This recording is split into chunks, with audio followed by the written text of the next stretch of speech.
মন্দির মসজিদের রাজনীতি তো সারা মুর্শিদাবাদে নয়, সারা দেশে তো তাই হচ্ছে।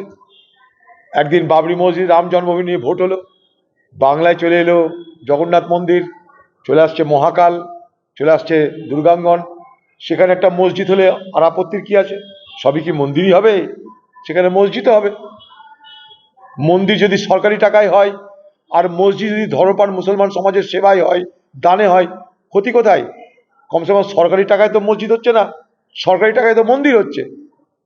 যদি সরকারি টাকায় মন্দির হয় তাহলে সরকারি টাকায় মসজিদ করারও ব্যবস্থা সরকারের করা উচিত ছিল।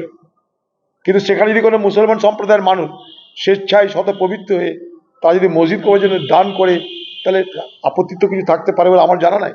এটা নিয়ে কিসের রাজনীতি আমার মাথায় ঢোকে না। হোক না মন্দির মসজিদ, আমাদের আপত্তি কি আছে?